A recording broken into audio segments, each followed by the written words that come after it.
un curso allá justamente este fin de semana. Ajá.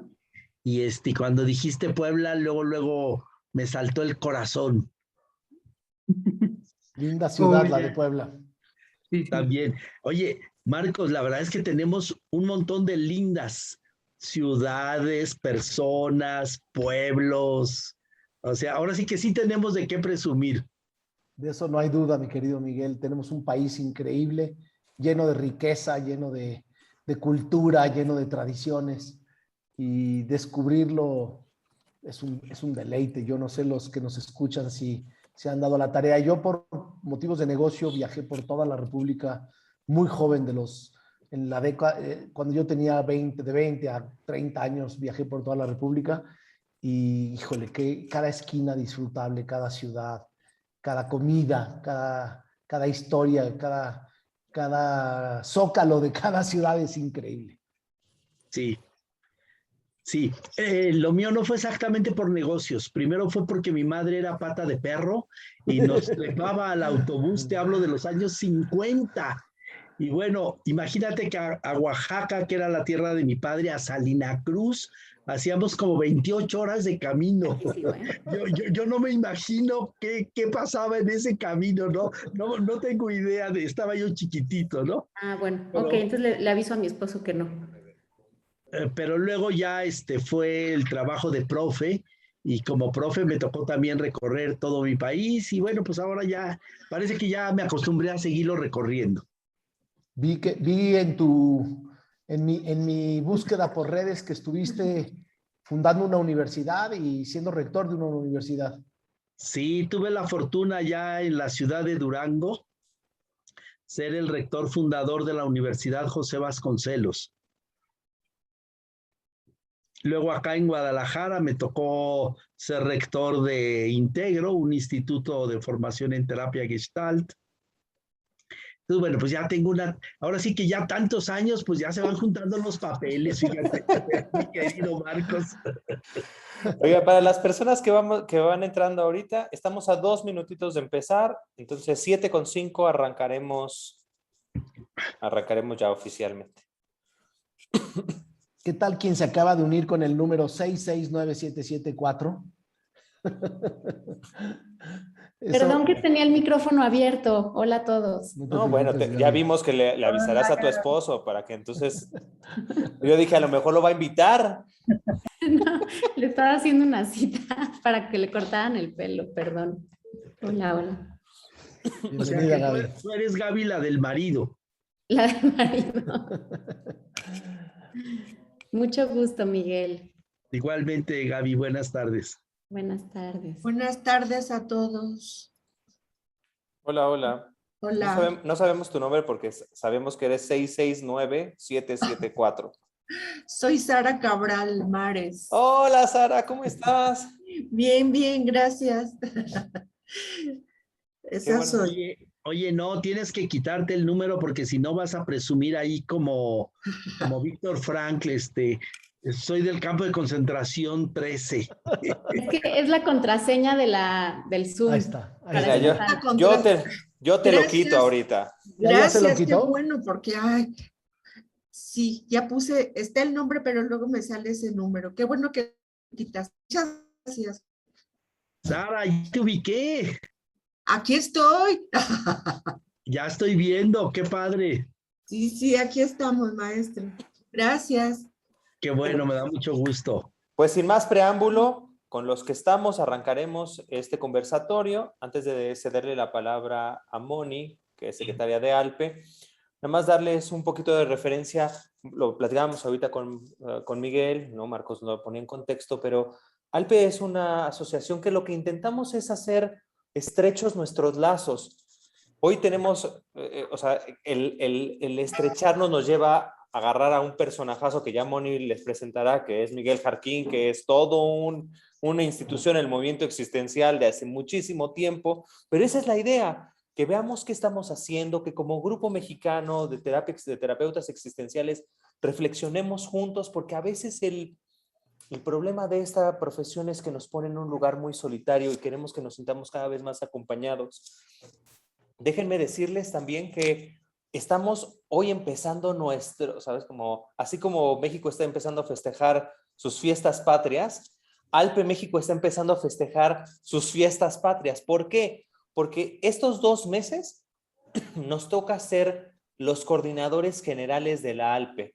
Básicamente somos ahorita los que están coordinando todo el grupo latinoamericano. Tenemos el honor de estos 2 meses de estar pues viendo cómo está funcionando y cómo podemos apoyar a las otras delegaciones de los diferentes países.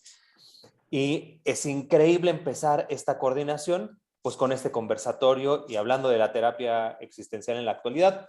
Pero sin más preámbulo, pues se lo dejo a Moni para que Moni nos dé todo este inicio y devele de telón para que empecemos. Muchas gracias, Juan. Y bueno, pues muy buenas tardes a todos. Muchas gracias por acompañarnos. Y bueno, ¿no? Ahorita ya en esta pequeña espera o en este pequeño preámbulo en el que nos íbamos integrando, pues ya por ahí fuimos escuchando un poquito quién es Miguel y qué ha hecho. Pero sobre todo a mí me gustaría como empezarles contando que, bueno, es muy probable que ustedes están aquí es porque ya oyeron hablar de él o porque ya leyeron algo de él. Entonces, bueno, ¿no? Él empezó como maestro de primaria, pero bueno, se ha ido desarrollando en estos ámbitos de la filosofía, de la psicología, del desarrollo humano. Tiene ya muchísima experiencia, ¿no? Como docente de educación superior en diferentes escuelas de nuestro país. Y además también ha escrito varios libros y ha participado en varias traducciones. Y pertenece a muchas asociaciones que están relacionadas pues con el desarrollo humano, con el enfoque centrado en el nosotros y con otras asociaciones que también son muy importantes. Y creo que él es uno de los principales representantes o de los principales líderes de lo que es y ha sido el movimiento de la terapia existencial en México. Y bueno, creo que más que formalidades, la mejor manera que tenemos de conocerlo, de saber quién es, a quienes aún no tengan el gusto de conocerlo, porque bueno, yo tuve la oportunidad de tomar un taller con él y de escuchar algunas conferencias cuando fue en el primer congreso de Alpe, precisamente, que hubo acá en México, y el primer congreso latinoamericano que tuvimos acá. Entonces, pues yo tenía un gusto y también espero que todos los que estén aquí, que aún no lo conozcan, pues puedan aprovechar de lo que saben. Bienvenido, Miguel. Muchas gracias por estar en esta charla con nosotros. Y pues creo que pues comenzamos, ¿no? Muchas gracias también a todos por acompañarnos. No hay mejor presentación que escucharte. Gracias, Miguel. Gracias, Moni, por esta presentación. Y qué padre de volvernos a ver. Este ejercicio que vamos a hacer el día de hoy, vamos a estar en un conversatorio. Marco Cherementevi, que es el tesorero de la Alpe, ¿no? Terapeuta existencial también, maestro del círculo existencial, y yo también como servidor, Juan Castellanos. Entonces vamos a estar platicando los tres, pero si en algún momento ustedes se quieren sumar al conversatorio, porque lo que armamos, ¿no? Con Miguel fue hacia dónde va la terapia existencial, cuáles son los retos que la terapia existencial tiene, nuestra formación está vigente, no está vigente, qué pasa con el COVID, y un poco de eso hablaremos con Miguel, que tiene muchos años, ¿no? Muchas horas en el consultorio, ¿no? Entonces, creo que, pero si en algún momento tienes alguna pregunta, por favor hazla, porque la idea de este ejercicio es que se vuelva un conversatorio más que una ponencia que dicte hacia dónde vamos, sino que la construyamos juntos. Y de ahí, Miguel, Marcos, no sé si ustedes, o cómo lo hayan vivido ustedes, pero muchas de las conversaciones que hemos tenido en Alpe y muchas de las conversaciones que yo he tenido con otros amigos, colegas, terapeutas existenciales y no existenciales, radican en lo que en psicología le llamaron encuadre y que muchas profesiones como agarraron. Llega el COVID y todos teníamos nuestro encuadre, unos más rígidos, unos más, o sea, mucho más flexibles, otros ya hacíamos terapia online, ¿sabes?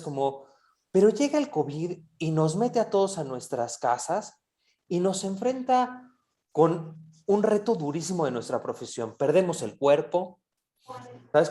Nos metemos a las casas de nuestros pacientes se meten a nuestras casas, el perro, el esposo de Gaby presente, o mínimo la cita, ¿no? Tal. O sea, cambió la profesión por completo. Creo que la pregunta un poco con la que me gustaría empezar a platicar con ustedes es, ¿ustedes creen que nuestra profesión, la terapia existencial, la terapia en general, tiene un reto en este momento o estamos viviendo un impasse llamado pandemia que terminará en algún momento, ojalá, y regresaremos a la normalidad diciendo, ay, manito, 2 años muy cañones, pero qué bueno que estemos aquí de nuevo? O sea, ¿cómo lo ven ustedes? ¿Cómo lo sienten ustedes?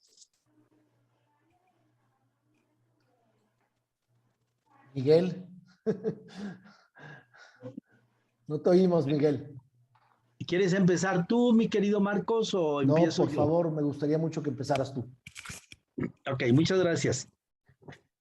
Bueno, pues aprovecho para saludar, veo muchas caras conocidas, muchos nombres conocidos de gente con la que estoy, mis amigas, mis amigos, así es de que pues me siento como en casa y las personas que todavía no conozco, espero que muy rápidamente nos estemos conociendo y poniendo en más contacto. Bueno, a mí me parece que la pregunta es un poco más profunda de lo que parece. O sea, de pronto me suena como una pregunta casi publicitaria, ¿no? Vamos a cerrar la taquería porque aquí en la esquina ya no pasan los coches ni viene la gente y vamos a ver si la cambiamos para el otro lado donde sí pasa la gente.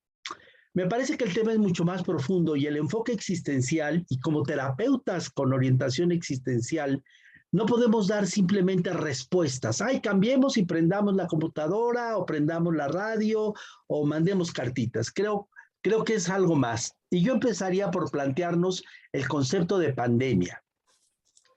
Es curioso que la palabra pandemia tiene un antecedente en el griego y significa reunión del pueblo. Fíjense qué interesante, reunión del pueblo.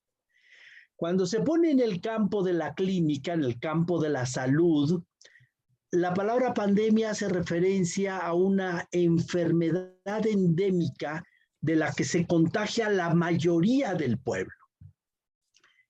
Y es verdad, creo que estamos en una pandemia, eso no lo podemos ni siquiera poner en tela de juicio. Pero una cosa que nos enseñó Heidegger, y bueno, él la toma de Husserl y él de René Descartes, es que para aprender a pensar una realidad, lo primero que hay que hacer es distinguirla, clarificarla. Y aquí viene la primera aportación.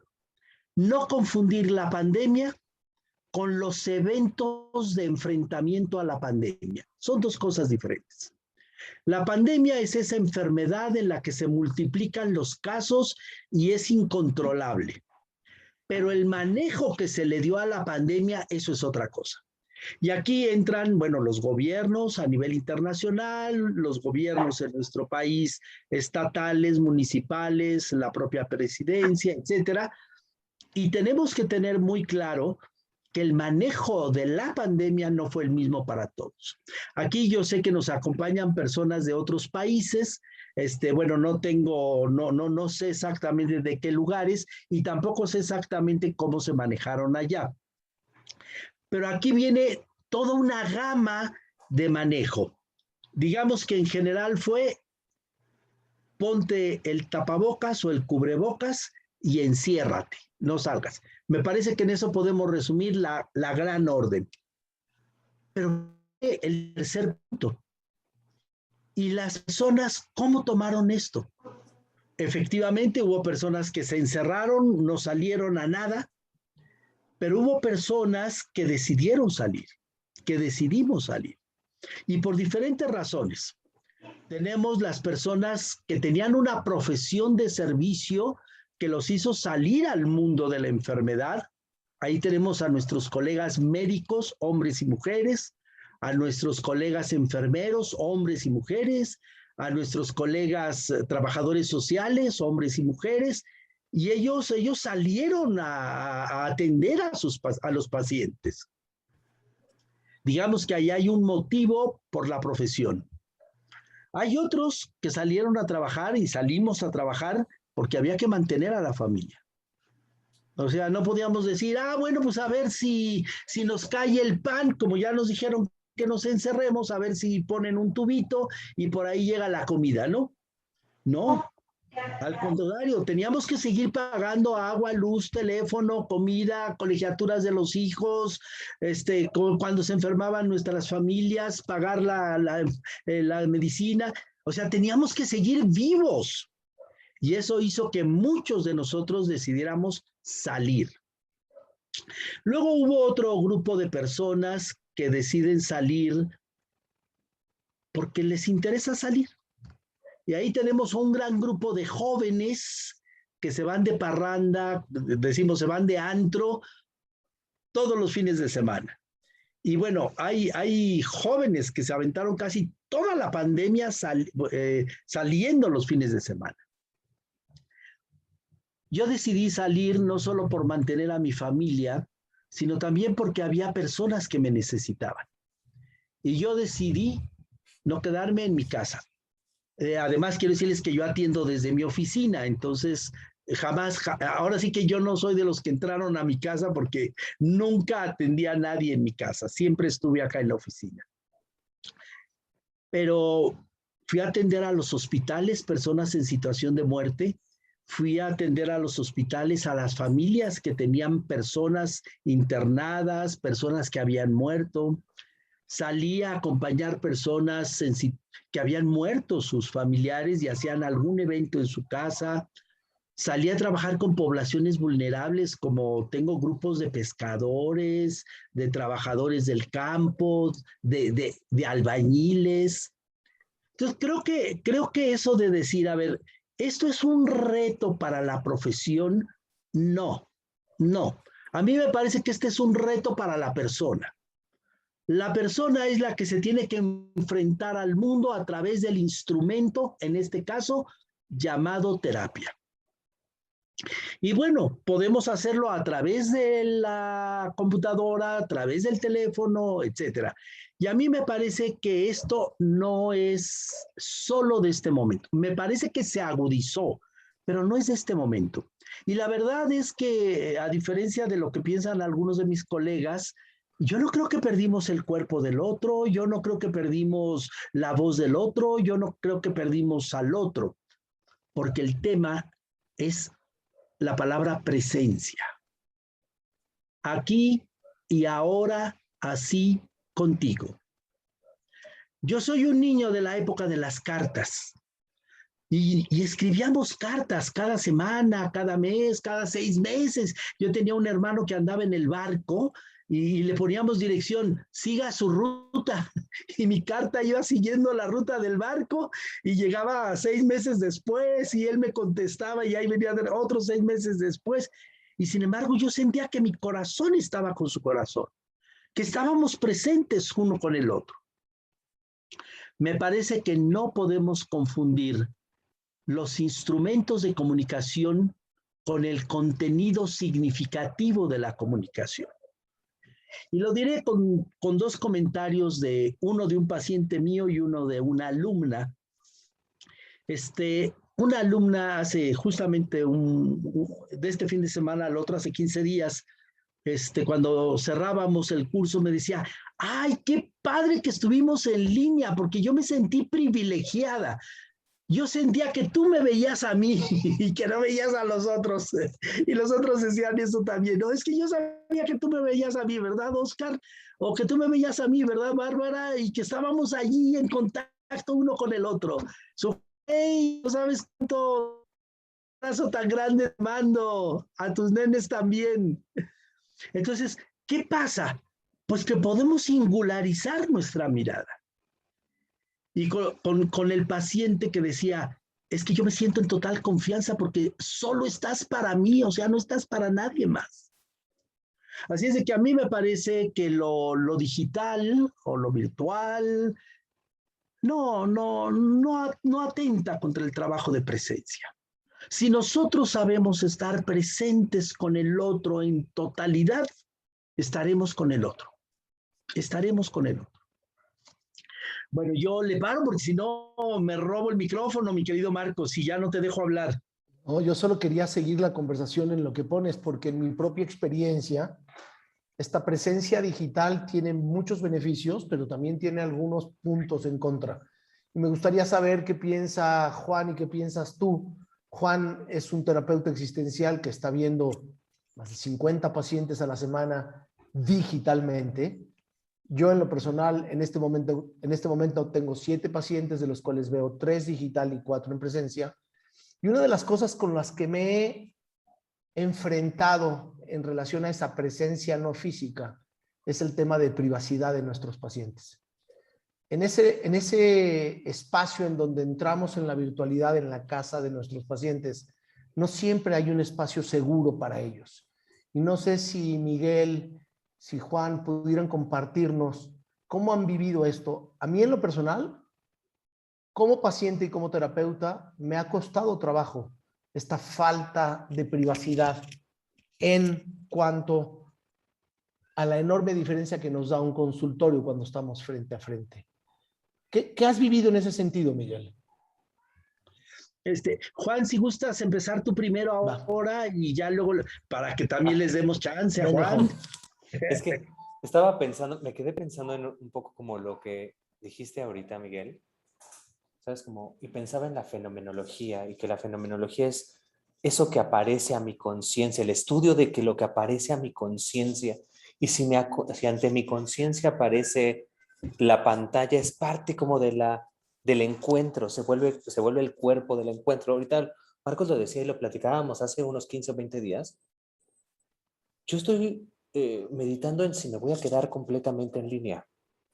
Y lo vengo meditando, o sea, ya trabajaba un poco en línea, pero lo vengo meditando principalmente porque siento que ha sido un gran honor estar en la casa de mis consultantes. O sea, me siento increíblemente privilegiado de poderme meter hasta la cocina. Literalmente he dado terapia en este año y medio en el baño, o sea, abrir la sesión de Zoom y encontrar a mi paciente metido en la regadera, ¿sabes? Como escondido ahí en la regadera para poder buscar un poco de privacidad, en los closets. O de repente he conocido a los hijos de mis pacientes que andan rondando por ahí atrás, a los gatos. Los gatos son los que más se meten en la sesión, así como de repente, plum, o a los perros, o el ambiente de su casa. Y a mí me gusta mucho porque yo creo mucho en el mundo terapéutico existencial. Creo que es algo que se construye, ¿sabes? Como me gusta mucho esa idea de Spinelli, donde es el mundo terapéutico existencial lo que nos sostiene nuestra práctica terapéutica. No es tanto la técnica, sino es el tipo de encuentro, la calidad del encuentro. Por eso, Miguel, me gusta mucho como lo dices, como si estamos presentes, ¿sabes? Como, entonces no se pierde el cuerpo. Se vuelve un cuerpo distinto, pero no se pierde el cuerpo, ¿no? O sea, o ahora escuchamos a nuestros pacientes casi en nuestro cerebro porque tenemos los audífonos o lo que sea. Y sí creo que en esta nueva versión perdemos un tipo de intimidad y ganamos otra. Perdemos una intimidad en donde pareciera que somos sin el otro, en donde me puedo abstraer de mi mundo por una hora y decir, aquí no entra ni mi mamá, ni mi papá, ni mis hermanos, ni mis hijos. En esta hora estoy solo contigo. Estoy solo contigo, pero como a la Donna Orange, ¿no? Así, estoy solo contigo, pero está todo mi coro ahí metido, ¿no? Así. Y creo que la pandemia lo padre es que le subió el volumen al coro. Y de repente está el papá, la mamá, los hermanos, los hijos, los perros. A mí me parece una riqueza increíble. Claro, se vuelve mucho más complejo poder sortear eso porque a veces a los pacientes les puede dar un poco de pena, pero creo que es muy evidente. Por ejemplo, recuerdo a una paciente la semana pasada platicándome un poco de una situación compleja con su marido, diciéndome, tengo que hablar quedito porque, ¿sabes? Él está en la otra habitación. Y entonces yo veía cómo ella iba diciendo algo y en tiempo real se sonrojaba, le daba miedo, ¿sabes? Cómo se ponía nerviosa. Le decía, ¿y esto es lo que te pasa? O sea, esos son todos los sentimientos que se despliegan cuando estás con él. Porque si estuvieras aquí en el consultorio, quizás serían los mismos, pero no se verían tan evidentes. Aquí les pusimos play al tiempo real y eso me parece de una ricura, perdón, de una riqueza inigualable. No sé qué va a pasar cuando regresemos como a los consultorios y tal. Yo soy un fiel creyente que yo creo que yo me voy a quedar híbrido porque me parece que esto que se ganó estaría muy difícil dejarlo. No solamente habla, o sea, como de la eficiencia en el trabajo, en los trayectos mínimos aquí en la Ciudad de México, sino de la intimidad que logramos al estar en nuestra, ¿sabes? Como en la casa de nuestros pacientes y el desvelo que hacemos, o sea, el bajarnos los chones que hacemos con nuestros pacientes, porque ahora sí se nos ve lo vible. O sea, ahora sí nos ven hasta las muelas del juicio. Entonces, entonces me parece que la riqueza que se gana en este trabajo virtual es una nueva forma de practicar la terapia, creo. ¿Tú qué piensas, Miguel? Sí, yo seguiría tu reflexión justamente, y hay algo que yo valoro mucho del paciente y es justamente su esfuerzo por ir a terapia, o sea, el decidir ir a terapia, que eso es ya todo un reto, ¿no? Pues voy a ir a terapia y consigo al terapeuta y luego el espero hasta que me toque y me siento en la sala de espera. O sea, hay muchas cosas previas que yo admiro de los pacientes. Y ahora aprendí una muy interesante. Tal como tú decías, se escondían en las casas, ¿no? Y a mí también me tocó irme al sótano, irse allí al lugar donde tienen los tiliches para limpiar y todo, porque allí era donde nadie los interrumpía, porque nadie estaba con ellos. Y entonces ellos eran los que protegían esa intimidad. Y eso es lo que a mí me parece interesante, porque a ellos les interesaba la intimidad y ellos hacían lo necesario. Y bueno, me tocó atender a personas en terapia que iban manejando porque iban por sus hijos y justamente tengo algunos pacientes de la Ciudad de México que iban de un lado a otro 3/4 de hora y casi nos echábamos toda la sesión manejando, ¿no? Y yo decía, híjole, pues qué padre, en lugar de estar babeando ahí en el periférico y ya se aventó su sesión de terapia, pues me parece que resultó ganancia para él y ganancia para mí. En otros me tocó también que fueran en carretera. Y ahí iban manejando y me decían, no, Miguel, es que yo no quiero perderme esto, yo quiero estar en mi tarea. Entonces, a mí me parece como un esfuerzo, una lucha por seguir con su propio trabajo, con su propia interiorización, y yo también valoraría eso. Yo atiendo más pacientes en presencial que en línea. Los de línea son casi la mayoría que están fuera del país y que, bueno, los atiendo y me va muy bien, estamos muy contentos. Entonces, pues yo diría que el que sea digital o no sea digital solo cambia un modo del así. En uno será así, cara a cara, presente a presente, cuerpo a cuerpo, y en otro será así, con un cuerpo diferente, con una visión distinta. Y pues yo creo que tenemos que aprender a entrarle a todo lo que la vida nos ponga. O sea, yo creo que el reto no está ni en la pandemia, ni en el instrumento. El reto está en que sigamos siendo creadores para inventar lo que sea necesario. Es que me llevas a pensar, es estaba escuchando el otro día una conferencia que dio Jackie, donde hablaba justo de la sana distancia. ¿Qué tan sano es la sana distancia? Y qué tan, ¿sabes? Esta sana distancia en realidad, ¿sabes? No nos permite, o sea, como atenta contra nuestro proceso de formación de vínculo. Y se me ocurre como un poco preguntarles, y agarrando también la pregunta que pone Bárbara como en el chat, ¿sabes? Como si nos toca hacer modificaciones, ¿sabes? Por ejemplo, Miguel, tú que trabajas presencial, tú Marcos que también trabajas presencial, ¿sabes? Nos toca hacer modificaciones en nuestro espacio, en pro del cuidado de otros, ¿sabes?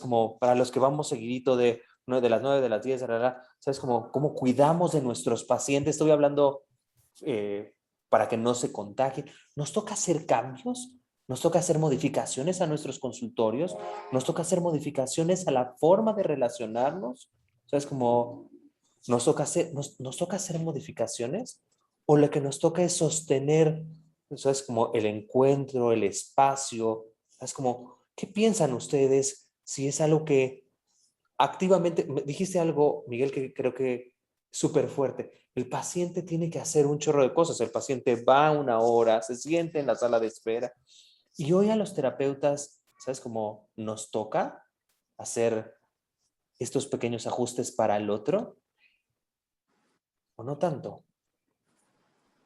¿Qué piensa? Yo creo que sí, Juan. Yo creo que nos toca en este movimiento de nuestros consultantes movernos con ellos. Ponía yo en el chat que me tocó el honor de acompañar a un paciente internado en nutrición a punto de ser intubado con oxígeno. Y yo me entero que está yendo a nutrición, su sesión es presencial los miércoles en la tarde, y le escribo deseándole lo mejor, que se recupere pronto. Y me dijo, estoy esperando la sesión contigo, tengo ya aquí un iPad y me quiero conectar. Y fue una experiencia, pues que es difícil hasta de apalabrar, porque acompañar a un ser humano que está debatiéndose entre la vida y la muerte, listo casi para ser intubado, fue una experiencia muy poderosa, muy, muy poderosa.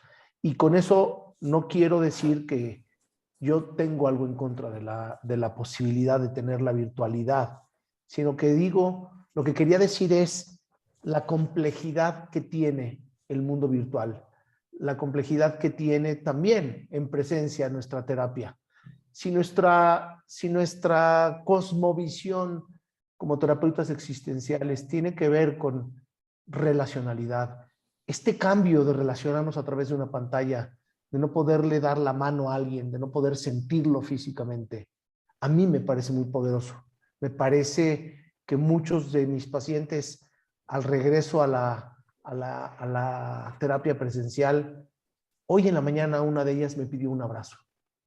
Me dijo, me gustaría darte un abrazo. Era la primera vez que nos veíamos desde la pandemia con terapias virtuales. Y le di un abrazo, y sentir al otro es algo que nos hace cercanos a nuestros pacientes. Entonces, sí, evidentemente creo que nos toca adaptarnos, y yo creo que Miguel lo pone muy bien. No tiene que ver con la herramienta, y sin embargo, la forma es fondo también, y la imposibilidad de tocar, la imposibilidad de ver de cuerpo completo, nada más nos hace una sesión distinta. No digo que ni mejor ni peor, yo digo que distinta al fin. No sé si en esta forma no presencial, Miguel, ha sentido esta limitación de acercarte, de tocar a tu paciente. Antes de responder a tu pregunta, a mí me gustaría regresar a la pregunta de Juan, de qué responsabilidad tenemos con el escenario. Y ahí también me parece, yo he hecho como dos distinciones. Una con el espacio, y bueno, si la persona requiere de lavarse las manos entrando a la oficina, pues va al baño, se lava las manos, etcétera.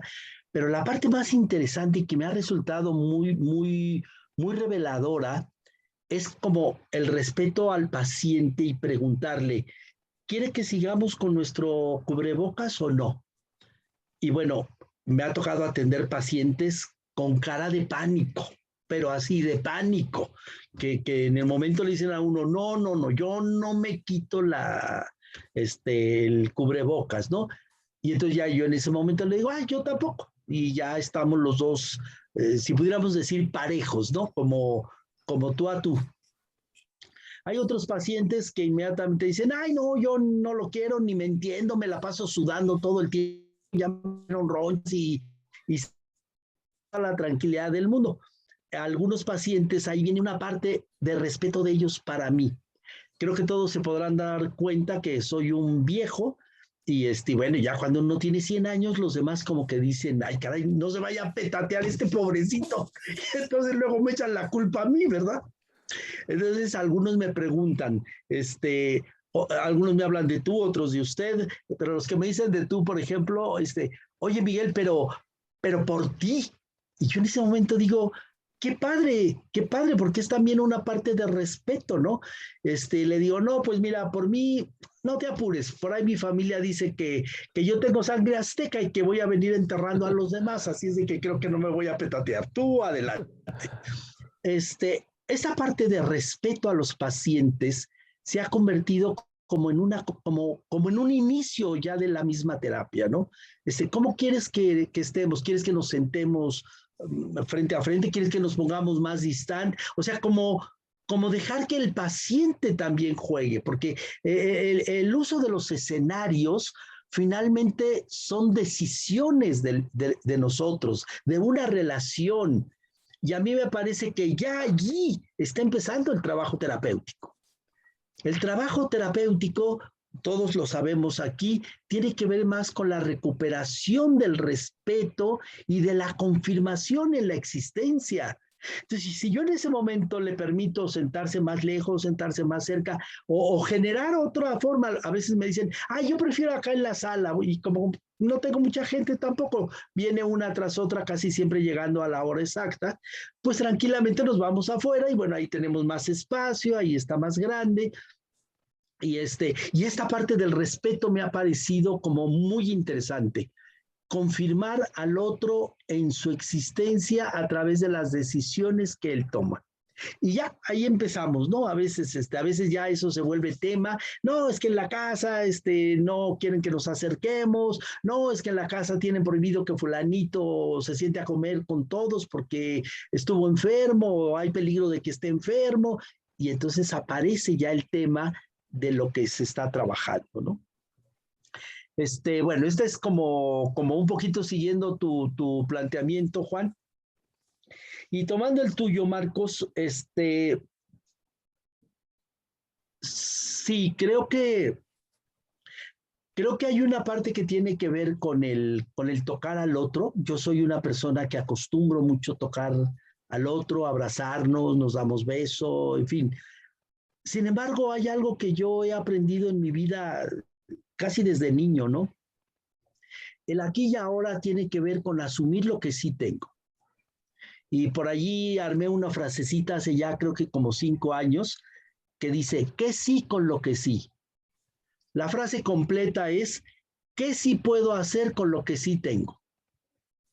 Y entonces yo ni siquiera me planteo eso de que no, que la máquina, que no está la máquina, que no puedo ver al otro. No, así le entro directamente. Yo ya previamente al trabajo digital había tenido un trabajo a través del teléfono.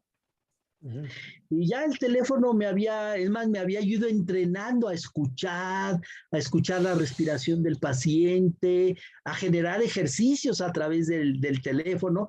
Y a mí me parece que la voz es un arma increíble, es un arma estupenda.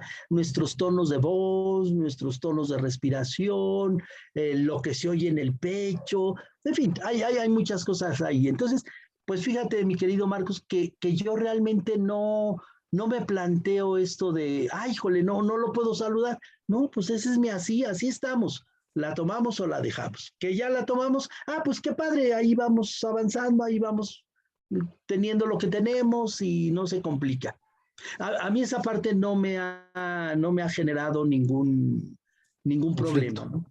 Sí. Oye, Miguel, nada más, o sea, si nos puedes extender un poco, porque mucho de lo que hemos venido también platicando aquí en Alpe tiene que ver con si esto necesitaría un entrenamiento extra. O sea, el quedarnos sin el video, por ejemplo, el quedarnos solamente con audio, porque han habido apagones. Ayer hubo, ¿sabes? Como un terremoto aquí en la Ciudad de México y algunos tuvimos que seguir, ¿sabes? Como vía telefónica y tal. Es algo que tendríamos, tú que tienes más tiempo como haciendo ese trabajo vía telefónica, habría que ponerle atención a algo en particular, habría que entrenarnos de cierta forma. O sea, ¿qué pensarías tú para que nuestro trabajo pues tuviera el mismo punch que tenemos a lo mejor virtual o presencialmente? Bueno, yo haría hincapié en la parte de la escucha. Aquí en Guadalajara han estado cayendo unos tormentones, pero marca diablo.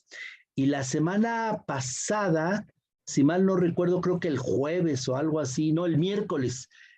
Cayó el aguacerazo y bueno, a una cuadra se cayó un árbol, el árbol tiró al transformador y nos quedamos sin luz y yo me aventé terapia desde las 5 de la tarde hasta las 9 de la noche con velitas, o sea, y era la broma, ¿no? Hoy vamos a tener una terapia romántica, y con nuestras velitas, ¿no? Fíjate, Juan, que yo la verdad sí creo que la escucha es muy importante. A mí me tocó de niño ver una película que se llama Con la vida en un hilo. Es una película de Sidney Poitier, a lo mejor lo ubican ustedes, es el que trabajó en Al Maestro con Cariño y bueno, todo aquello. Ya vi que hay por aquí muchas caras jovencitas y yo creo que todavía no nacían cuando esas películas, pero bueno, él se volvió un hombre famoso, fue el primer hombre, como dicen los gringos, el primer hombre de color que ganó un Oscar. El caso es de que esta película narra el evento de un psiquiatra que tenía su consultorio y tenía a un alumno haciendo prácticas con él y el psiquiatra tiene que salir a algo y se sale y en lo que se va suena el teléfono. Ya a este muchacho se le ocurre contestar y resulta que es una mujer que está a punto de suicidarse. Y ya le dice, oye, pues fíjate que yo me voy a matar y que no sé qué, y el otro empieza como escuchar y con la voz a decirle algo, la mujer se va tranquilizando y entre que son peras y son manzanas, el chavo a través del teléfono va haciendo que la mujer recupere el gusto por la vida.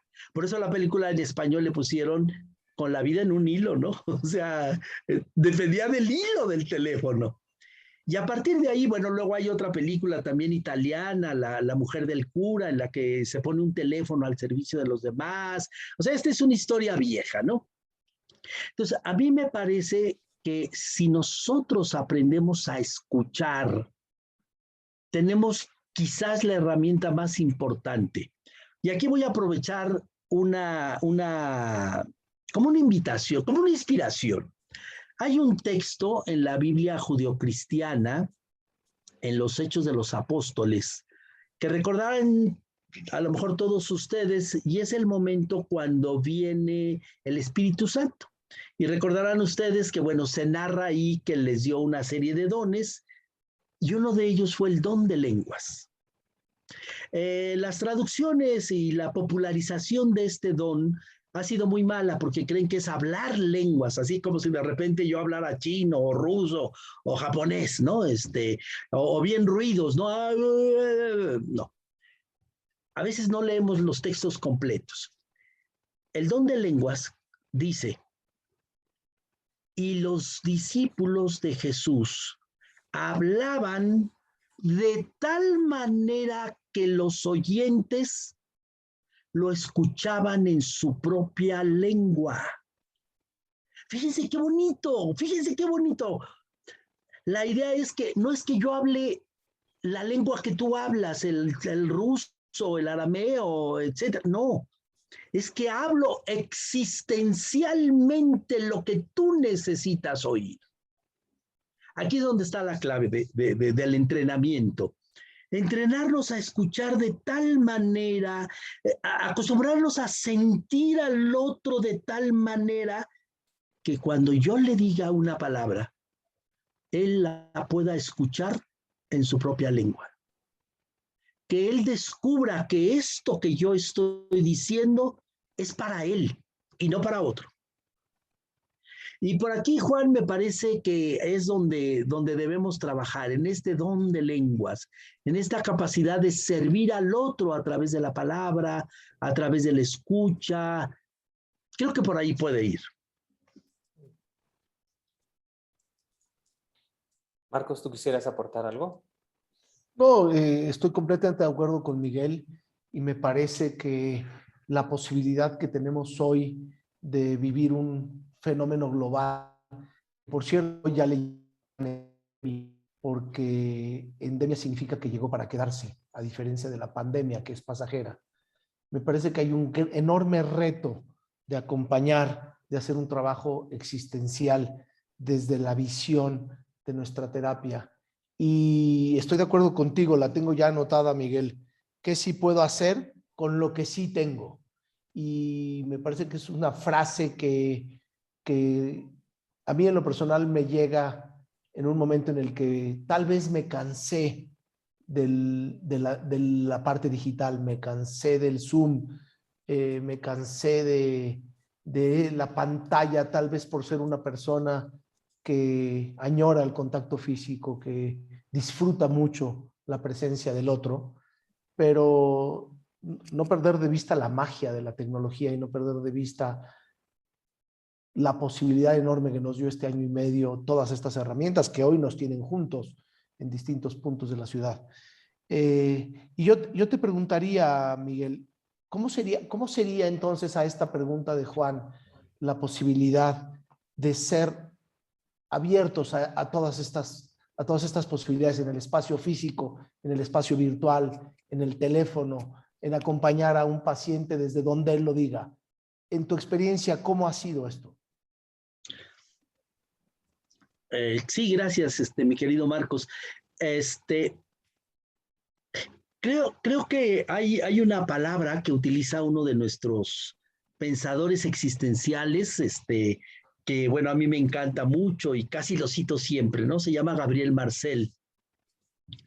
Y él introdujo una palabra muy interesante, enfrentando justamente a Heidegger, y la palabra es disponibilidad. Disponibilidad. Y bueno, si nosotros hacemos como una reflexión sobre qué significa esto de la disponibilidad, casi siempre en el mundo cotidiano la disponibilidad hace referencia a un espacio vacío.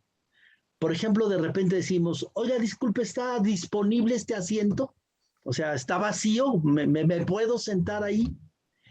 Si seguimos la reflexión de Marcel, la disponibilidad es más bien el espacio que hacemos en el corazón para que el otro quepa como si entrara en su propia casa.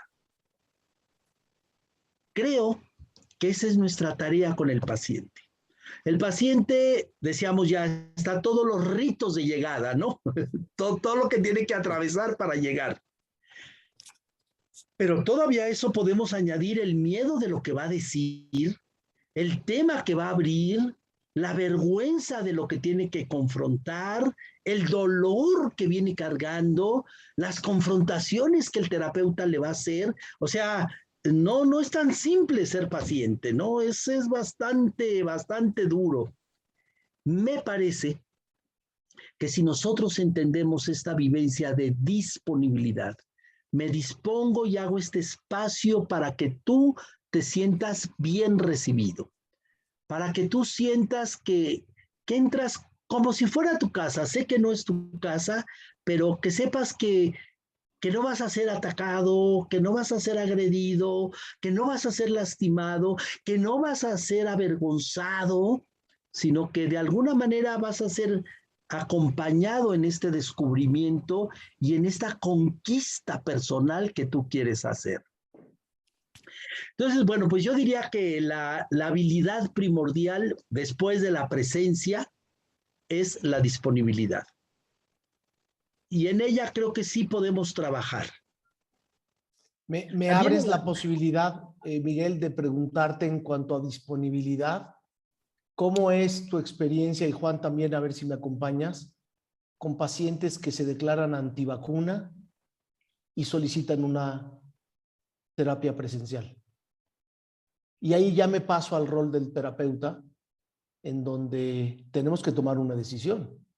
Estamos dispuestos nosotros, como terapeutas, a dar una terapia presencial con las personas que en terapia se han mostrado antivacuna. ¿Estamos disponibles para ellos? Mira, si quieres empiezo y tú la cierras, ¿va? Venga. Yo pensaba que creo que esta vez, o sea, surge un reto para las personas que se plantean como antivacunas, pero surge un reto a partir también de nuestras ideas, de nuestra ideología, ¿no? Tal.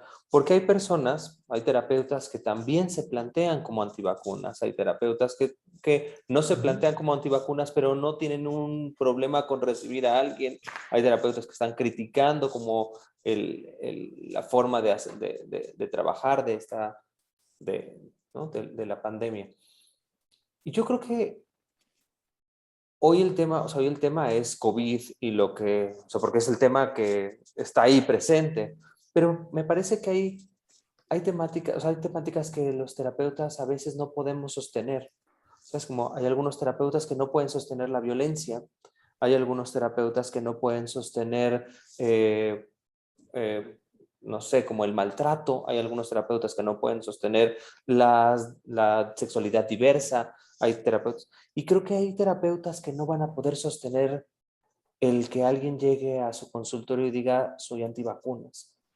¿Sabes qué? Me gustó mucho lo que dijiste hace rato, Miguel, que es como, quizás subrayaría la idea de no confundamos como la herramienta, ¿sabes? Como con el que la emplea.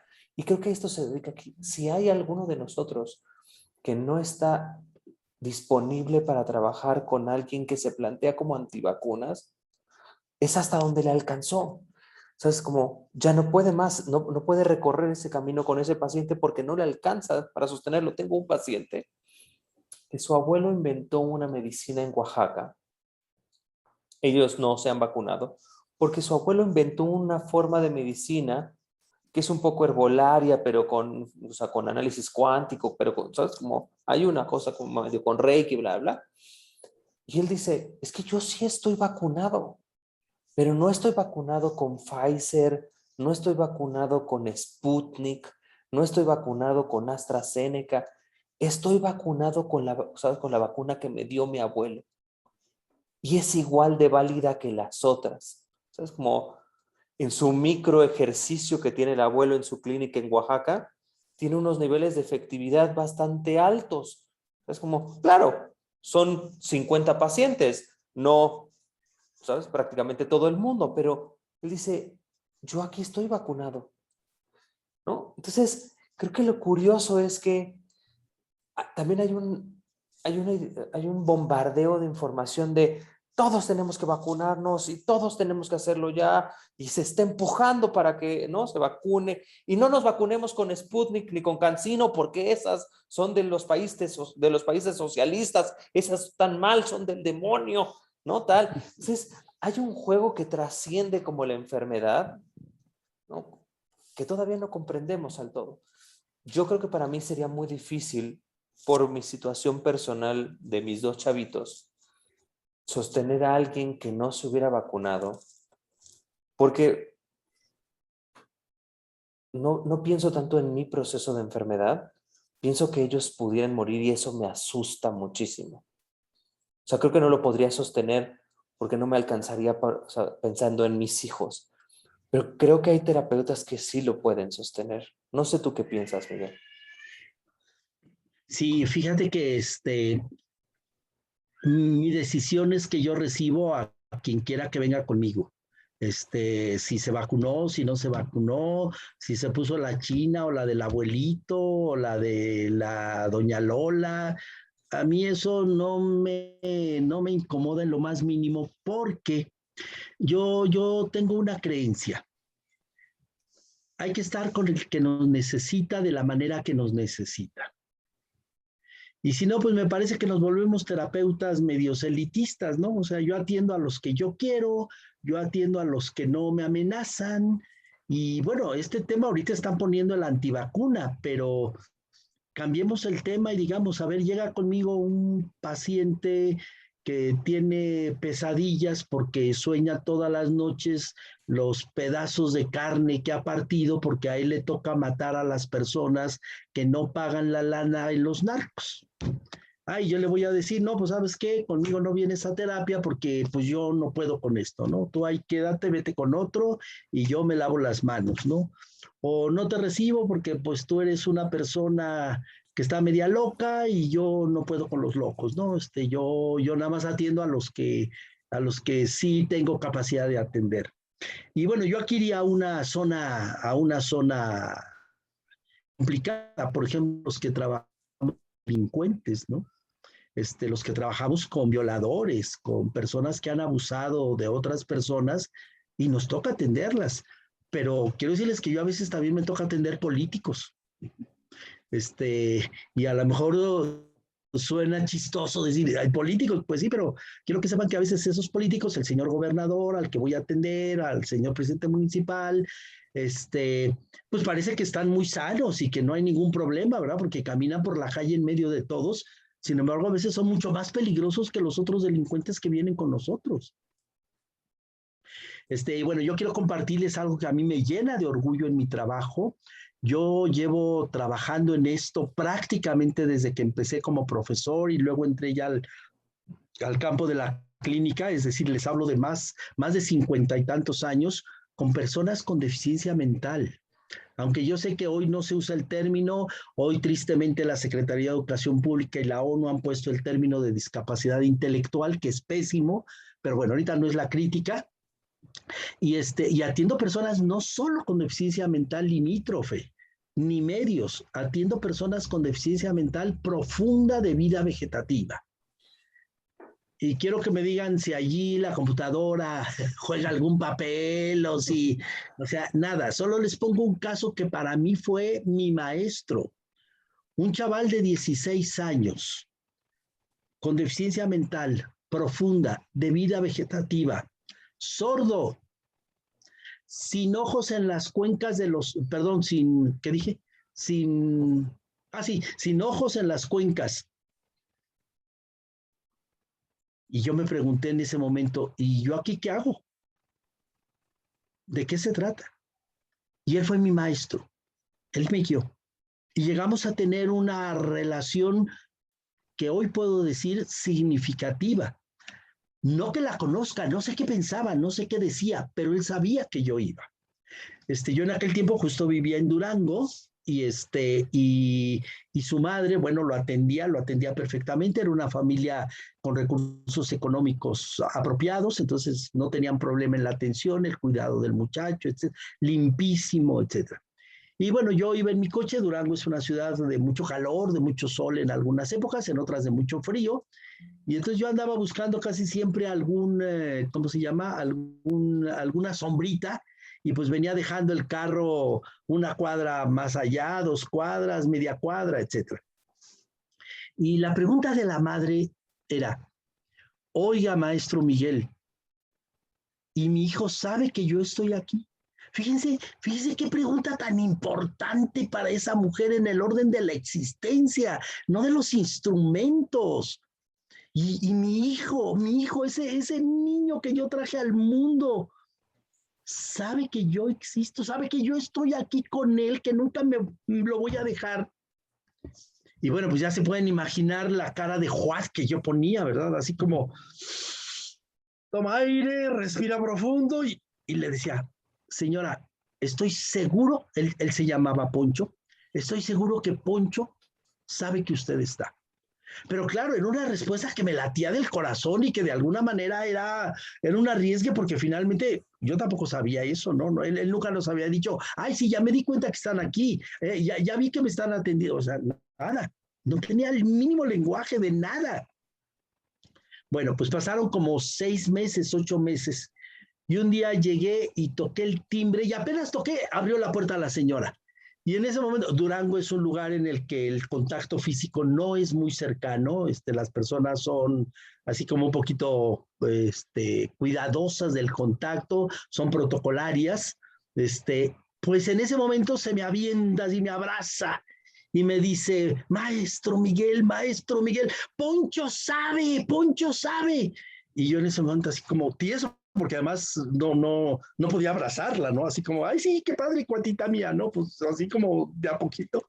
Y en ese momento le digo, como, sí, dice, venga. Es que cuando usted estaciona su carro, yo tenía un carro, yo creo medio viejón, y entonces cuando lo apagaba seguía sonando. ¿Se acuerdan cómo suenan las carcachas estas, no? Y traca. Dice, cuando usted apaga el motor del carro y queda ese ruido, Poncho sabe que es usted porque empieza a saltar en la cama.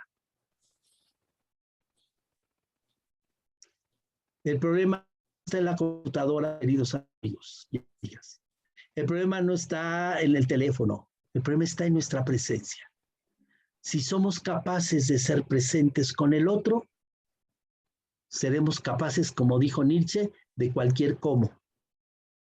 De cualquier cómo. No sé si respondo un poquito, Marcos, o se me botó la canica, me emocioné. Y bueno, No, respondes muy bien, pero no sé qué opina el público. Yo tengo enorme curiosidad y sed de aprender de estas sesiones con Poncho. Y me gustaría saber qué hacías con Poncho. ¿Cómo pasabas 50 minutos, una hora con este muchacho, con este nivel de comunicación? Me gustaría que, si estás de acuerdo, Juan, que nos compartiera un poco más, porque me parece algo que incluso habíamos discutido en clase ya con Jackie en tema de cómo comunicarnos, cómo es esta posibilidad de estar presente para el otro. Por favor, si nos regalas unos minutos de esto, Miguel, yo te lo agradecería. Claro, Marcos, con mucho gusto. Fíjate que cuando yo conocí a estas personas, a mí me tocó fundar la Asociación Pro Deficiente Mental allá en Durango. Fue una asociación para padres de familia que tenían hijos con deficiencia mental, pero que ya eran más de adolescentes. Me imagino que todos ustedes conocen algo que se llaman los CRE, los que sean fuera de nuestro país. Los CRE eran los centros de rehabilitación y educación especial, y era unidad entre los médicos, el mundo administrativo y los maestros de educación especial. Y entonces, bueno, ahí se atendían personas, se les daba clases, se les daba terapia, etcétera, pero hasta los 12 años en aquel tiempo. Hoy ya cambió eso, ¿eh? Pero en aquel tiempo era hasta los 12 años porque no sabían qué hacer con los adolescentes y, bueno, menos con los adultos. Entonces, la pregunta que a mí me hicieron para fundar esta asociación y luego una casa de formación para las personas excepcionales era: ¿y después del CRE qué? O sea, ¿a dónde los llevamos? ¿Qué hacemos con ellos, no? Y bueno, ya hice yo una propuesta y todo, pero en el Inter me toca me toca trabajar con los padres de familia que formaron la asociación, y más tarde fundar esta escuela.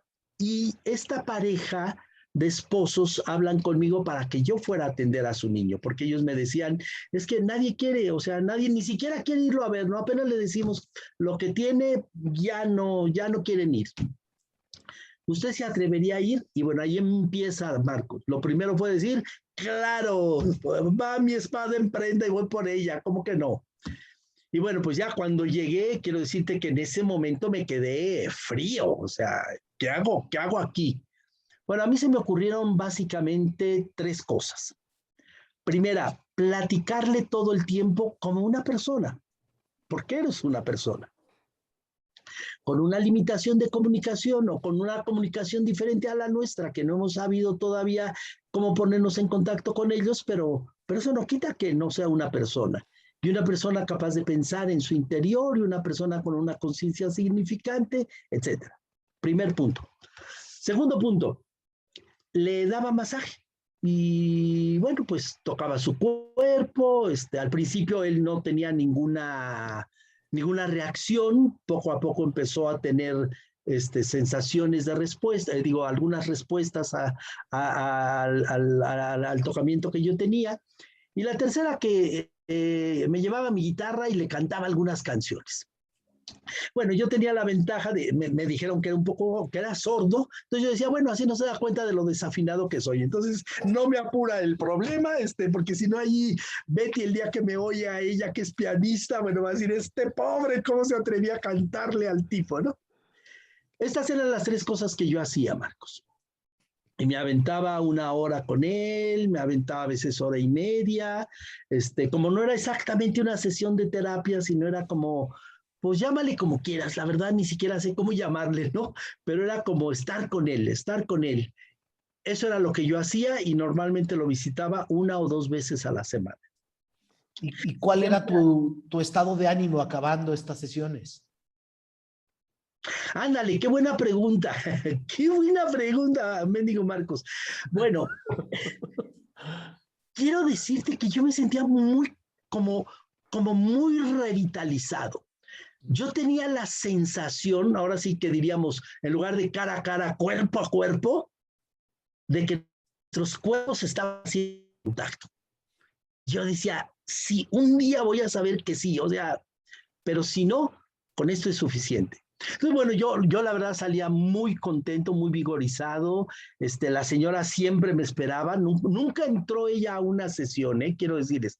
O sea, su respeto fue así como increíble. Y cuando salía siempre abría tamaños ojos, así como esperándome a ver qué novedad le decía. Y mi novedad era siempre, señora, Poncho sigue vivo. Y bien vivo. No había más. Y ella con eso se quedaba contenta, pero esperando siempre. ¿Y sabes si estoy aquí? Era su pregunta, ¿no? Así me sentía, Marcos, muy agradecido con la vida que me había dado esta oportunidad. No todos tenemos esta oportunidad de tener un paciente que se acerque a nosotros y que nos los pongan en bandeja de plata, ¿no? Hasta el día de hoy, él sigue siendo mi maestro. Sigo recordándolo con mucho cariño. Mi libro sobre la deficiencia mental se lo he dedicado a él precisamente. Y bueno, pues él ya murió, pero te digo, sigue presente en mi corazón. ¿Tú dirías, Miguel, que esto es de lo que llamaríamos encuentro en lo existencial? O sea, más allá de la técnica, lo que sea, ¿este es el encuentro como tal? Yo considero que el encuentro se nota por varias cosas, pero entre ellas que quienes vivimos un encuentro, al salir de allí, nos liberamos del otro, pero el otro nos libera también de nosotros. El otro se libera de nosotros y se libera de sí. Y bueno, si añadimos a la pregunta de Marcos de hace un momento en el que me sentía revitalizado, también me sentía libre. Esta sensación de libertad era como decir, sí tiene una limitación, sí está en una situación complicada y yo tengo responsabilidad de seguir vivo y vivo para él y para los otros. Entonces creo que sí, Juan, respondiendo en concreto a tu pregunta, sí, considero que ahí teníamos un encuentro. Y la prueba fue aquellos brinquitos que él daba cuando sabía que yo llegaba, ¿no? Ya luego también cuando le tocaba o le cantaba, se movía y había movimientos del cuerpo y eso, y yo decía, puta, esto es increíble, ¿no? Esto es un regalo de la vida del amor.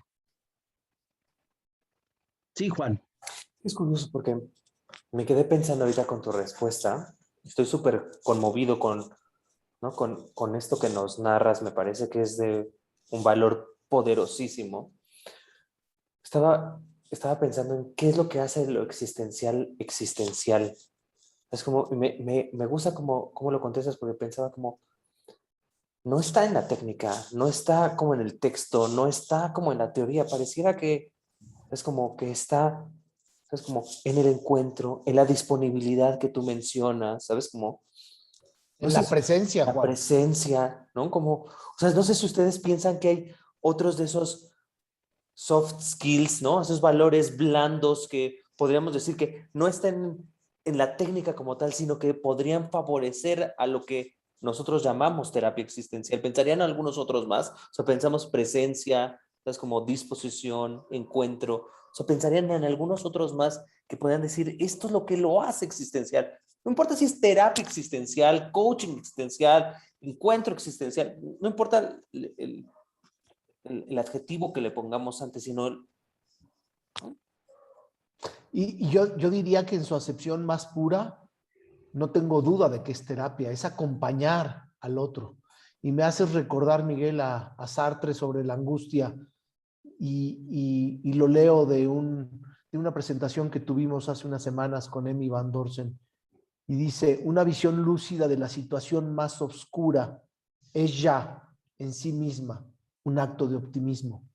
Me parece que de esa posibilidad que tú viste como terapeuta de ir al encuentro de Poncho, que ya es de por sí una situación muy oscura, es donde tú vives con tu optimismo la posibilidad de acompañarlo, la posibilidad de estar para él, de estar con él, de estar presente con él. A mí en lo personal me parece que es un ejemplo, una enseñanza para cualquier terapeuta de lo que tanto nos esforzamos como para comunicarnos, para entender la cosmovisión de nuestro mundo. Y nada de eso era necesario ahí. Era estar presente y disponible para él. Fíjate, Marcos, que yo le añadiría, perdón, antes de seguir la reflexión, sé que están mandando un montón de chats, no crean que sé de los chats porque los leo, sino porque veo unos cuadros con moscas blancas. Quiero decirles que no los leo, yo los veo a ustedes. Si alguien quiere decir algo, levante la mano y pegue el grito, o sea, porque si no, bueno, si son para mí, pues no voy a saber de qué se trata. Entonces, que sepan pues que no los leo. Bueno, fíjate, Marco, sí, quiero seguir tu reflexión, nada más que yo te invitaría a ponernos del otro lado. Tú ahorita lo pusiste en el terapeuta. Tú viste en Poncho. Si seguimos el pensamiento de Buber, que es quien nos guía en este tema del encuentro, bueno, Marcel y otros, pero Buber es muy claro y dice, el inicio del encuentro, la iniciativa no la tiene el yo, llamado terapeuta en este caso. Entiendo. La iniciativa está en el otro, en este caso el paciente. ¿Y en qué sentido nos llama el otro? Nos invoca desde su desnudez. Démonos un brinquito de Buber a Levinas. Los rostros de misericordia. Es el rostro del otro el que me llama. O sea, no fue yo el que tomé la iniciativa de ir. Él me llamó. Y yo recuerdo, tengo muy presente, terminamos una reunión allá en Durango, era de noche, eran cerca de las 9 de la noche, salimos de la reunión y esta pareja se quedó solita esperándome a que despidiera a todos. Estábamos en pleno centro de la ciudad, en la calle, y cuando ya todo el mundo se había ido, se acercan conmigo, en medio de lo que ellos consideraban una vergüenza, un hijo con esa situación. Y allí ese rostro de pobre me invocó, él fue el que me llamó. Yo no tenía idea de él, es más, cuando lo vi me llené de sorpresa porque no me lo imaginaba. Yo pensé que iba a ser alguien, pues sí, complicado, difícil. Yo ya había atendido niños con diferentes situaciones, niños con PCI, etcétera, pero no tenía idea de qué, Marcos. Entonces, creo que la iniciativa no estuvo en mí, la iniciativa estuvo en él. Él fue el que me llamó desde ese rostro desnudo, desde esa pobreza, y ante su invocación yo respondí. Por eso en la terapia existencial que hoy se está dejando inspirar más por Levinas que por los autores, sobre todo Heidegger, el punto clave está en escuchar el llamado del otro. Esa llegada del otro que de alguna manera nos simbra, nos rompe en nuestra existencia tranquila y cotidiana. Bueno, por ahí Marcos. Y agregarías, porque no tengo duda de que somos relación, somos seres en relación, agregarías a esta fórmula a esa madre que es el vehículo que Poncho usa para llamarte. Ah, sí, claro. De hecho, fíjate, el señor era un hombre muy, muy importante allá en Durango. Él era el gerente de un banco y bueno, te hablo de la época en la que solo había un banco de cada cosa, ¿no? Por ejemplo, la gente te decía, nos vemos en Banamex y todo el mundo sabía cuál Banamex, ¿no? Cuando algunas personas yo las traje a México y me decían, nos vemos en Banamex y yo les decía, pues ¿en cuál Banamex, verdad? Y me decían, pues nada más hay uno, o sea, no hay dos, ahora ya hay dos Banamex, ¿no? O en Bancomer, o nos vemos a la siguiente cuadra del mercado, porque había uno, ¿no? Entonces el señor era alguien muy importante y su espera fue así, tieso, de corbata, traje, el hombre formal, ¿no? El gerente del banco hablando con el Miguel Jarquín, pero la madre no. Claro, yo sé que quien me llamó fue ella, no el señor. Y ella, Poncho a través de ella. claro, claro. Sí. Ella también tenía su propio dolor, Marcos. Cuando, perdón, cuando ella me dijo, Poncho sabe, yo supe que ella existencialmente había resuelto algo en su corazón. Entonces, sí, Poncho me llama a través de ella, pero en realidad ella me llama a mí. O sea, la invocación viene de ella, ese rostro de madre que siente abandonado a su hijo, esa tristeza de la madre que no tiene comunicación con el hijo, que no haya qué hacer con el hijo, que no ha tocado ese fondo de la vida del hijo, eso es lo que me llama.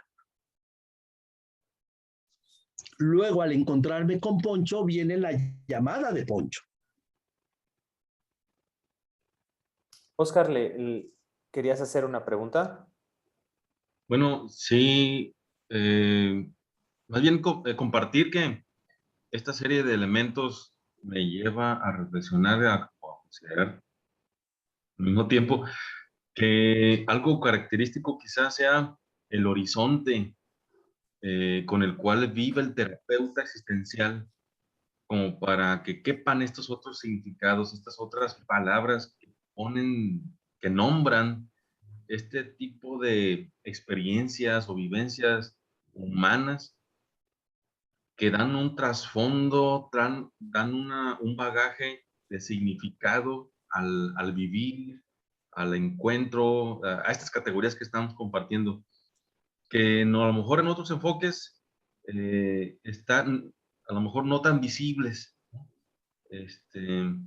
Pero bueno, nada más compartir pues ese elemento, ¿no? Que hasta dónde, bueno, tengo yo mi propio horizonte de significados que me permitan vivir con profundidad estos encuentros, qué tan consciente soy, pues. Ese es un aspecto, pues, que quiero compartir.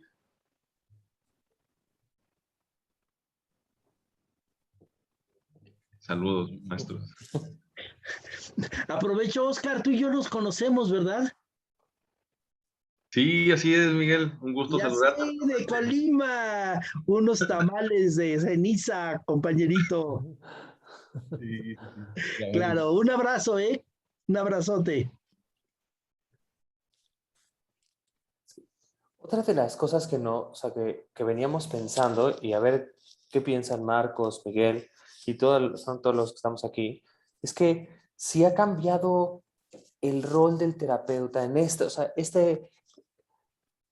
en este momento pandémico y ¿no? Esperemos que sea post-pandémico también, es como, si hay un nuevo rol del terapeuta, hay un nuevo rol del paciente, hay un nuevo, la terapia ¿sabes? Como ganó una nueva forma de estar, es como, o como lo ponías tú, Miguel, más bien han cambiado las herramientas, ¿sabes? Como, pero el rol y, ¿sabes? El tipo de encuentro sigue siendo el mismo. ¿Qué piensan? ¿Estamos viviendo una nueva forma de hacer terapia? ¿O es nada más cambiaron las reglas del juego, pero el juego sigue siendo exactamente igual? Yo me permitiría, para que después tome la palabra Miguel, decir que estos minutos con él han cambiado un paradigma mío. Y ahora me veo más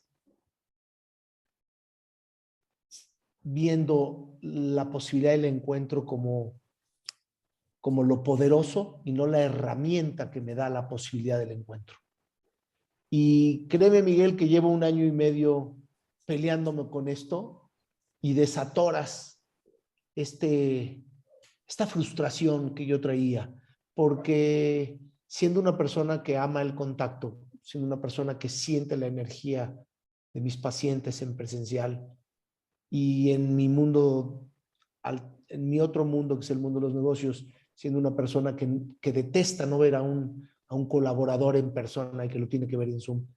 Hoy me rompes el paradigma y me dices, es la herramienta lo que ha cambiado la pandemia, pero no el encuentro. El encuentro, ahí está. No sé si te capté en estos minutos, Miguel. Lo dijiste mejor que yo, mi querido Marcos. Muy bien, hiciste un resumen estupendo. Y a mí me gustaría seguir en esa reflexión que estás poniendo y tomando la pregunta que dejó Juan. A ver, el tema primordial de la terapia existencial, ¿con qué tiene que ver? Y tiene que ver, creo que con dos cosas, el significado y la libertad y la responsabilidad. Y ambos siguen vigentes en el teléfono, en el celular, en la pantalla, en la carta. Por carta. Hoy yo todavía escribo cartas. Ahora ya las mando en esta cosa, ¿cómo se llama? En la computadora. Pero si tengo oportunidad, mando una cartita hecha a mano. Todo. Y quiero decirles que tengo una letra preciosa porque soy de los niños de caligrafía y si no, pellizco. Bueno, pues ahí les va. Rilke hace una descripción que podemos llamar fenomenológica de la pantera encerrada. Y dice, la pantera va de un lado a otro, una y otra vez, enfrentando su cautiverio a través de los barrotes que no le permiten salir. En lugar de estar apurados si usamos la computadora o no, lo que tenemos es que atrevernos a tocar el corazón del paciente para que deje de ver los barrotes de su encierro, para que deje de andar yendo de un lado al otro lado en la puerta de su casa y metido en la cocina y entienda que el mundo del ser humano es afuera. Y por eso somos rostro. Si no, seríamos espejo, estaríamos metidos adentro de nosotros. Somos rostro, somos palabra, y tanto el rostro como la palabra es salida de nosotros. Y recordemos, en este tema primordial, ¿por qué responsabilidad y libertad van juntos? Porque yo creo que la responsabilidad es la libertad en acción, y eso solo vale la pena si tiene sentido. Este es el tema central de nuestra terapia. Perdón, no de nuestro enfoque, perdón. Tengamos las tendencias que tengamos y estemos inspirados por los autores que estemos inspirados. Pero este es el corazón de nuestra inspiración. Y allí es a donde vamos a aportar lo mejor de nosotros como terapeutas. En esta apuesta para que el paciente se libere y pueda vivir en el mundo la responsabilidad que él quiere vivir, a la luz de un sentido, y que ya dicho en el enfoque centrado en el nosotros, a la luz de su ordo amoris, de estos amores que son los que le permiten organizar su propia existencia. Perdón, Marcos, tenías tu mano levantada y me fui de corrido. No, estaba yo aplaudiendo. No era manita, era aplauso. Mira, te lo muestro. Es un aplausito para decirle al público que me emociona lo que escuchaba, que me parece revelador esta posibilidad del encuentro vista, no desde la herramienta, sino de lo que podemos, de esto que dices tú que es tan poderoso, que es estar presentes y estar disponibles, sin importar incluso nuestras... Esto que nos cuentas de Poncho es un ejemplo tan poderoso, Miguel, tan poderoso. Yo hubiera sido de los terapeutas que hubiera dicho, no, gracias. Y tal vez en mi vida pronto algo me llama y tomo el valor para decir, aquí estoy. No sé cómo, no sé dar masaje, pero tal vez le daría masaje. Yo toco, lo único que sé tocar es la puerta, la guitarra no es lo mío, pero tal vez llevaría unas bocinas y le pondría la música para que la escuche. No sé, pero es este binomio presencia-disponibilidad. No importa si es con señales de humo, carta, teléfono, Zoom, presencial, con tapabocas, con careta, en traje de busto, ¿qué importa? ¿Tengo esta capacidad de estar presente y disponible o no? Esa es la reflexión que yo me llevo. Fíjate que este es un muy buen momento para invitar a todas las demás. O sea, no sé si todos estamos igual de emocionados como Marcos, ¿no? con el aplausito y así. Me parece que este final con lo de la pantera es glorioso, ¿no? Tal. Y que tenemos este tiempecito porque justo esto se planeó como un conversatorio con Miguel para que si alguna de ustedes quieren preguntarle algo a Miguel, quieren ahondar sobre un tema o quieren que Miguel como les explique o no sé, más bien nos explique algo, es como, este es un muy buen momento para que tenemos 20 minutitos, es como para que lo hagamos también, nos unamos las demás. Y yo diría, Juan, más que nos explique, que pudiéramos acompañarnos en el asombro de lo que nos propone. Porque creo que lo que nos propone Miguel no tiene explicación. Es simplemente esta capacidad como seres humanos de entender lo que es así, lo que no tiene explicación. Pero sí, cedamos el micrófono a quien quiera, si vamos levantando la mano para tener un poquito de orden o cada quien va abriendo su micrófono como quieran.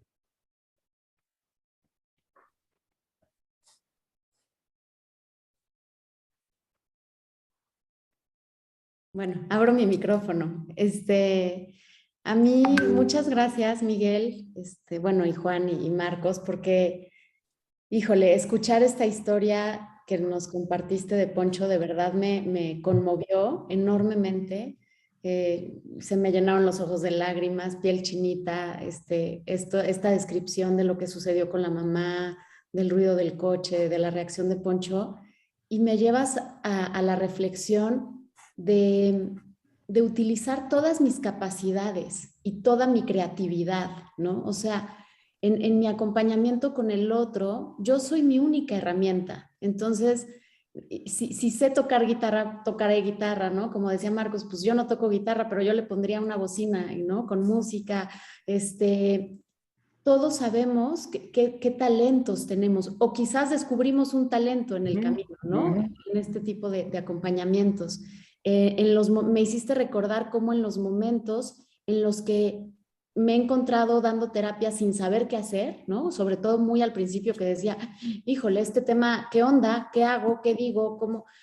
Salía mi creatividad a flote, ¿no? Y hacía cosas con todo el amor, con todo el corazón, con toda mi humanidad, y los resultados siempre fueron increíbles, ¿no? O sea, me hiciste recordar muchos casos, no creo que no valdría la pena como contarlos ahorita, pero sí recordar que cuando yo estoy conectada con el otro, conmigo, y tengo toda esta presencia y esta disponibilidad, y yo agregaría toda esta gana, ¿no? De veras estar, no sé qué palabra, es que yo pienso en amor, ¿no? Pero es como de estoy aceptándote, queriéndote, ¿no? Con lo que sea que traigas, como sea que estés, estoy aquí para ti. Pues se va a desplegar una serie de capacidades y de creatividad que no vamos a saber hasta ese momento, ¿no? Porque ese sería un encuentro yo-tú profundo, donde estamos abiertos a cualquier novedad, a cualquier riesgo, a cualquier incertidumbre, y puede salir cualquier cosa, pero que definitivamente sales transformado, y esto que nos compartes, bueno, a mí me dejas también con muchas reflexiones. Muchas gracias. Qué padre, Gaby, muchas gracias. Y bueno, si me permites un comentario, te vi te percibí como con un poquito de miedo de decir, es amor lo que estoy poniendo ahí. ¿Sí capté bien? Sí, creo que puede sonar muy cursi, pero es que para mí sí es amor. Claro, a eso voy.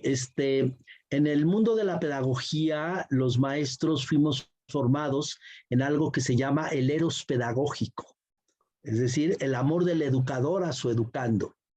Y por extrapolación, yo estoy usando el término del eros terapéutico.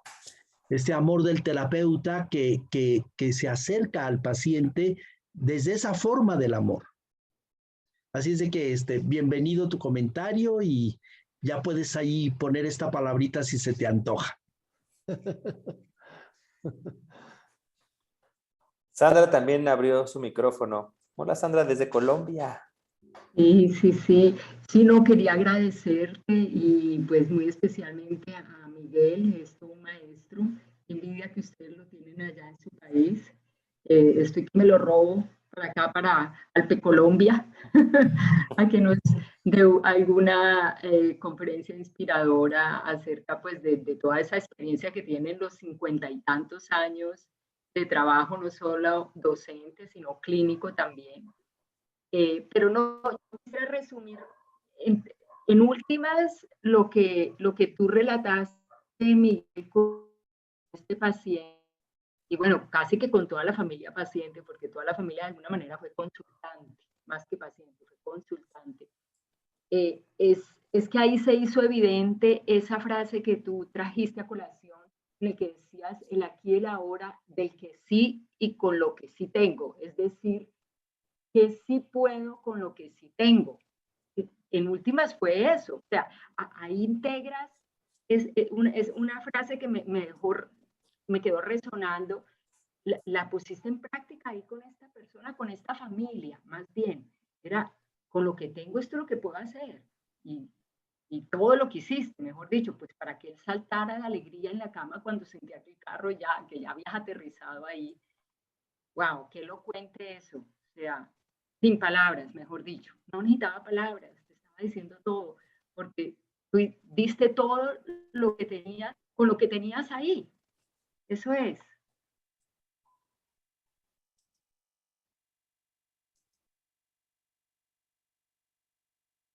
Sandra, muchas gracias. Un abrazo a tu tierra, a la que quiero mucho por varias razones, Medellín, Antioquia, etcétera. Esa editorial maravillosa que tiene por allá, Indo-American Press Service. Un abrazote, querida amiga. Muchas gracias. Bueno, yo estoy en la costa Caribe, en la costa atlántica, cerca de Barranquilla, en Puerto Colombia, otro sector mucho más caliente que Medellín. Pero sí, me gustaría mucho poderte prestar para que el grupo tuviera esa experiencia de escucharte. Así que bueno, muchas gracias de verdad a todos los de Alpe México y muy especialmente a ti por compartir esa experiencia tan inspiradora. Gracias, Sandra, y encantado, con mucho gusto. Namaste. ¿Alguien más que quisiera decir algo?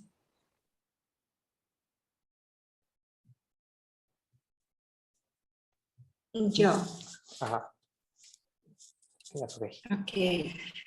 Bueno, quiero tomar esta frase que decía Marcos de asombrarnos con lo que dice Miguel. Y Miguel, pues te he escuchado tantas veces en tantos espacios, tan de cerca también, y siempre asombrándome de lo que compartes, ¿no? De lo que generas con tu presencia, al menos en mí, cada que te escucho, cada que estoy contigo.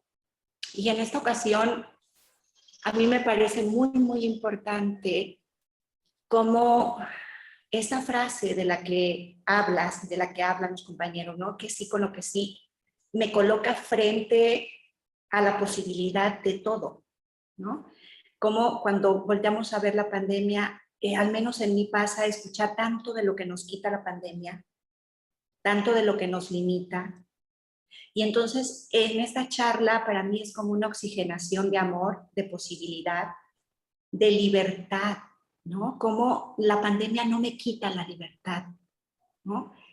De ser, de existir desde otra forma, ¿no? Desde donde sí se puede. Y esto es como, la pandemia no es más que nosotros.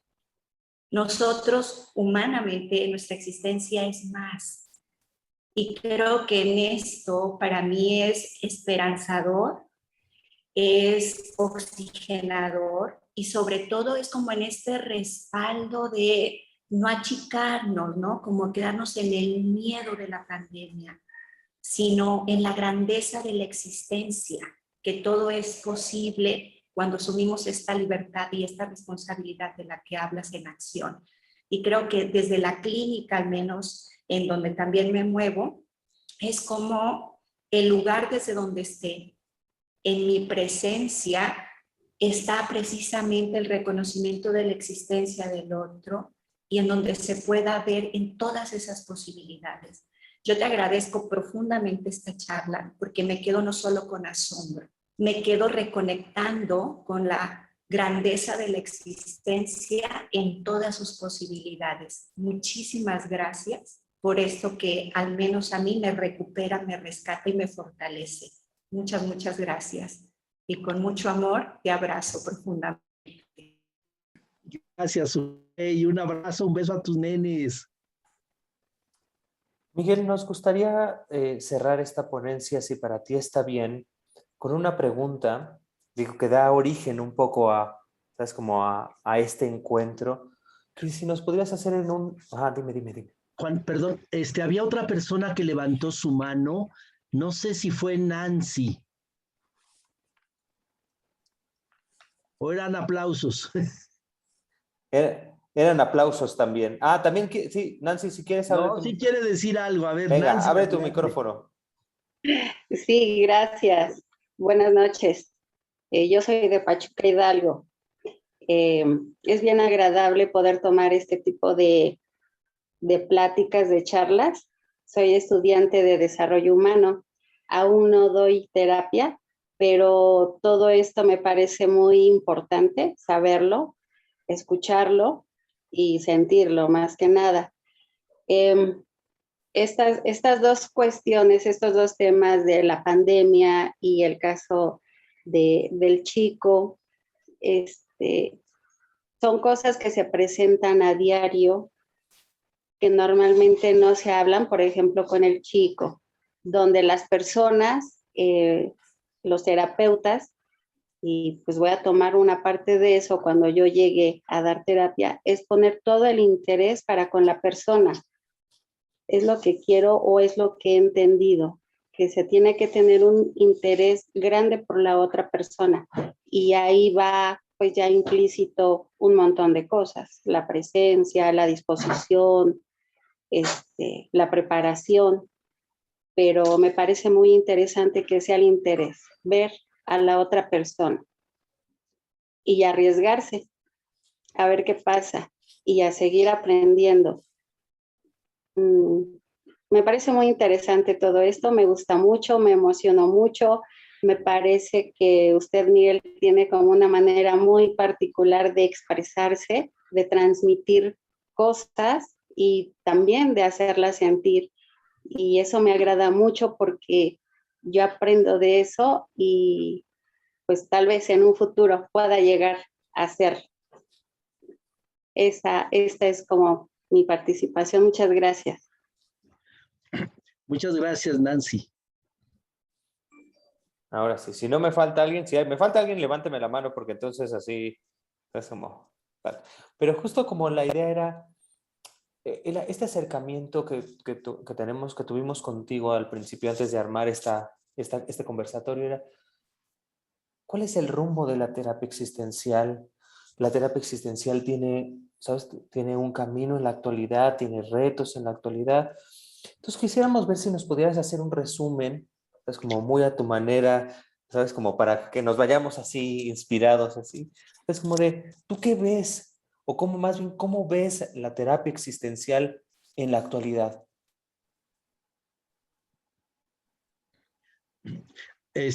Juan, la pregunta es un poquito difícil porque, como les decía al inicio, no conozco el trabajo de todos los terapeutas existenciales, no leo todos los materiales, he leído algunos, en fin.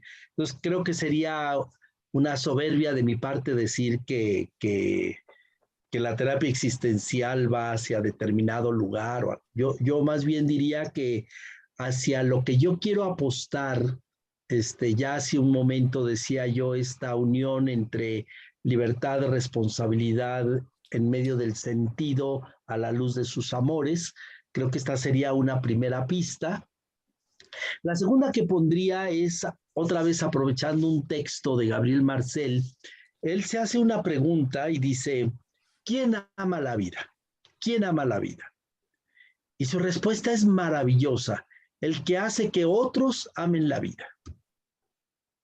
Y bueno, yo normalmente en las sesiones de terapia al terminar no acostumbro preguntar de qué te das cuenta, porque eso a mí no me sirve para nada. A veces la gente se da cuenta de un montón de cosas, pero sigue igual, ¿no? Entonces, pues no sirve para nada. Esas caídas de 20 de, ay, me cayeron 20, pues uno, y que tu existencia sea más significativa, suficiente. Pero sí les pregunto, ¿qué descubres en tu vida? Descubrir es crear, descubrir es aprender.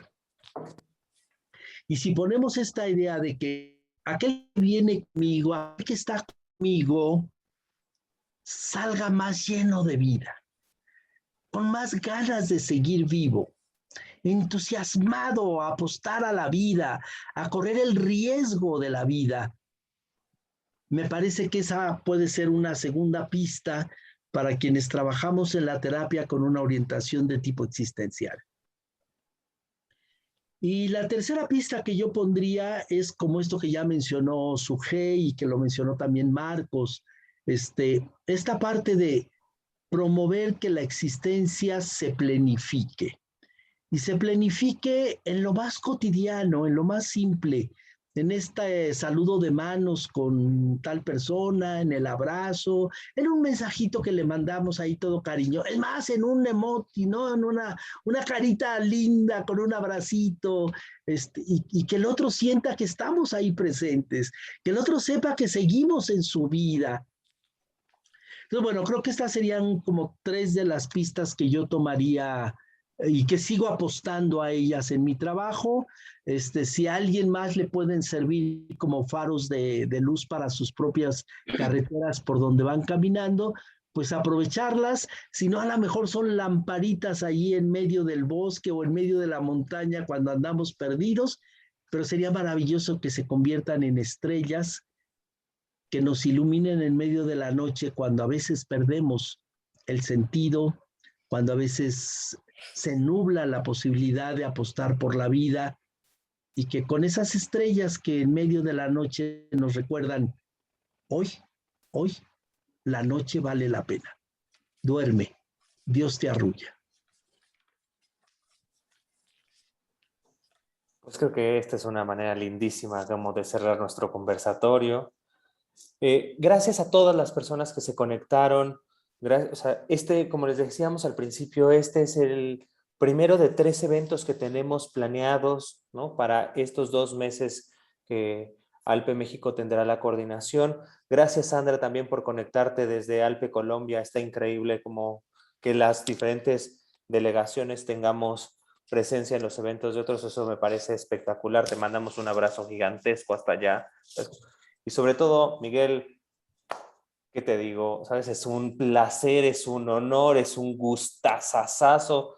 Primero que nos hayas aceptado la invitación a este conversatorio, ¿no? Y después las palabras ¿sabes? Y el amor con el que tú trabajas esta profesión que todos aquí amamos tanto.